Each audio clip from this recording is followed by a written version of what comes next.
देखो विकासर प्रथम पाहाच सब बेले इन्फ्रास्ट्रक्चरल ग्रोथ एवं विशेष करिकी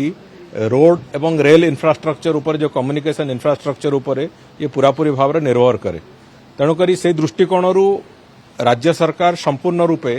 जाग्रत अछंती एवं रोड एवं रेल इन्फ्रास्ट्रक्चर कोबड़ी भाव में ठीक ढंग से हम से जहाँ जहाँ आवश्यकता एवं विशेष करिकी केंद्र सरकार सहायता जो जो जगार अच्छी जेहेतु डबल इंजिन सरकार कथा आम कहूचे से दृष्टिकोण व्यापक भाव में सहायता आसबार संभावना आज तारीख में सृष्टि होती जहाँकि आगामी दिन में ओडिशार अर्थनीति उपर एक व्यापक प्रभाव पकेब। ओडिशार अर्थनीति को सजाड़ा आगू को नवाकू जो प्रक्रिया आरंभ होती से प्रक्रिया रे पूरापूरी भाव में आमको सहायता मिलिब। से दृष्टिकोण रेल नेटवर्क रे गोटे बड़ घोषणा हो सारी एवं आउ गोटे घोषणा भी हवाक जाऊँगी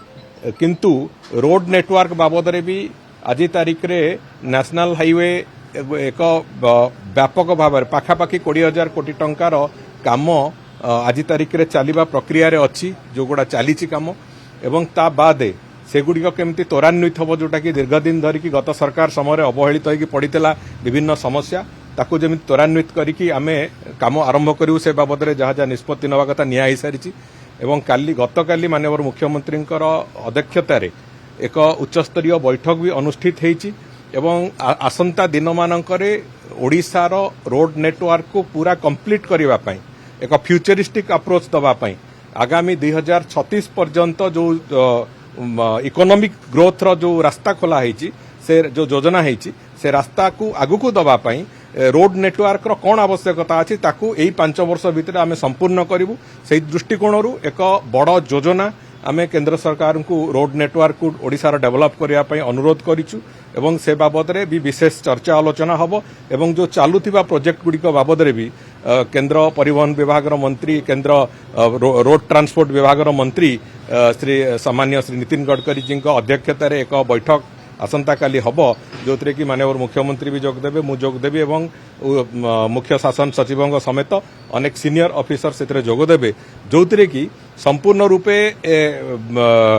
चलीथिबा प्रोजेक्ट गुड़िकर केमिति शीघ्र संपूर्ण हम से बाबद में आलोचना हम एवं जो फ्यूचरिस्टिक योजना अनुजाई जो भली भाव में एक व्यापक रोड नेटवर्क ओडिशा प्रदेश सारा पूरापूरी भाव में एक विस्तृत क्षेत्र प्रस्तुत करिवो एवं आगामी इकोनॉमिक ग्रोथ पर रास्ता तैयारी करिवो से दृष्टिकोण को आखि आगे रखिकी मुख्यमंत्री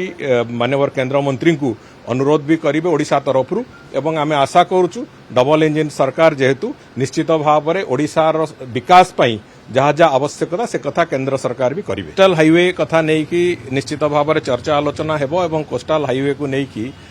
खूब शीघ्र ए बाबद में घोषणा होबार भी संभावना अच्छी। कोस्टाल हाईवे निश्चित भाव में डिस्कसन एक विषय भाव में रहिबो।